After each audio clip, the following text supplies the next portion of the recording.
Bonjour, Eudoxie Adopo, kinésiologue pour votre succès dans l'adoption de saines habitudes de vie par l'amour de soi. Pour ceux qui ne me connaissent pas, je vous invite à visiter mon site internet www.equilibre.com pour avoir plus d'informations sur mon approche et sur les différents services que j'offre. Je me suis donné comme mandat d'accompagner mes clients dans l'adoption de saines habitudes de vie par l'amour de soi.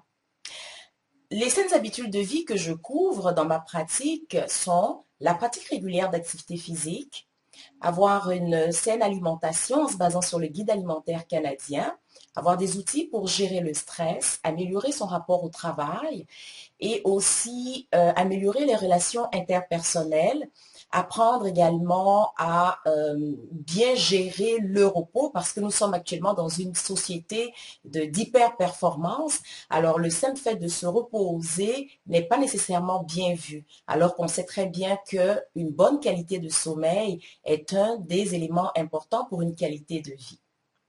La question que je vous pose aujourd'hui, où en êtes-vous par rapport à votre volonté d'apporter des changements, des améliorations dans vos habitudes de vie?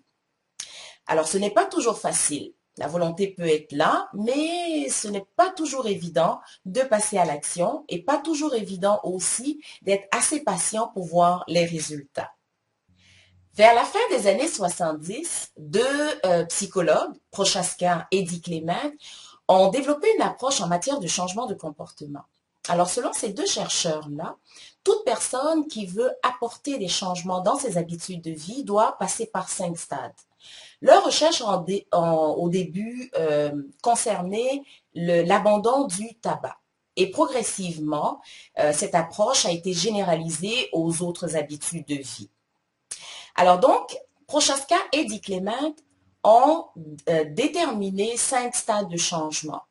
Le premier stade est le stade d'indifférence, le deuxième celui de réflexion, le troisième celui de planification, ensuite vient le stade d'action et finalement le stade de maintien.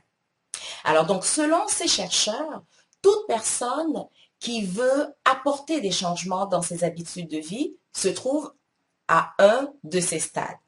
Alors, je vais vous donner quelques petites précisions et vous allez voir, vous vous retrouvez certainement dans un de ces stades-là. Au stade d'indifférence, la personne ne voit pas vraiment pourquoi elle devrait changer ses habitudes de vie.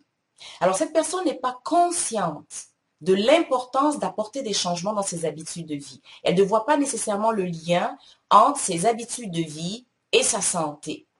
Alors, ce sont des personnes qui voient beaucoup plus d'inconvénients à changer que d'avantages à changer. Donc, leurs habitudes actuelles sont beaucoup plus avantageuses pour eux.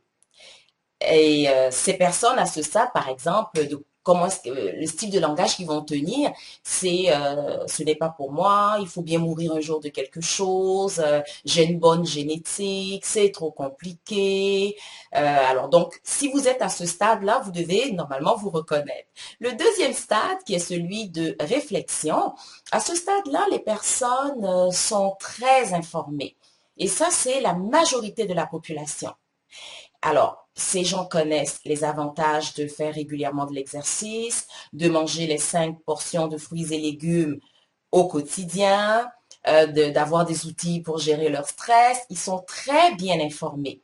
Mais quand il s'agit de passer à l'action, là, ça devient un peu plus compliqué. Alors donc, dans le discours de ces personnes, on va plus relever, oui, je sais que c'est important, que je dois le faire, mais. Alors le fameux oui, mais. Alors le mais, c'est j'ai pas assez de temps, oui, mais c'est trop loin, oui, mais c'est trop cher, oui, mais je n'ai pas assez d'habileté. Donc, ce sont des personnes qui vont mettre l'accent sur les obstacles plutôt que d'envisager les solutions possibles pour adopter de saines habitudes de vie. Le troisième stade, celui donc de la planification, les personnes qui sont à ce stade ont déjà commencé à apporter des petits changements dans leur quotidien. Ou bien ce sont aussi des personnes qui projettent. Dans les 30 prochains jours, je vais apporter des changements dans mes habitudes de vie. Au quatrième stade, qui est celui d'action, alors la personne non seulement est engagée, mais elle commence sérieusement à adopter régulièrement des saines habitudes de vie, mais ça fait moins de 6 mois. Fait que les possibilités de rechute sont encore élevées.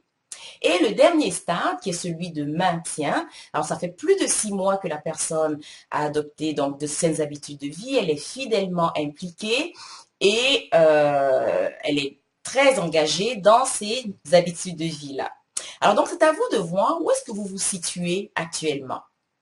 Dans mon prochain message, je vais partager avec vous des outils selon le stade de changement, comment accompagner, donc comment vous accompagner à aller jusqu'au stade de maintien et à éviter les rechutes potentielles.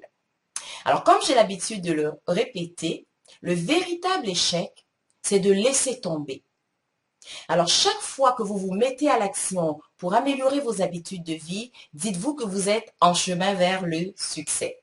Alors, je vous invite à partager ce message si vous pensez qu'il peut être pertinent pour vos connaissances et c'est avec un très grand plaisir que je vais vous retrouver dans 2 semaines. Merci beaucoup. Au revoir.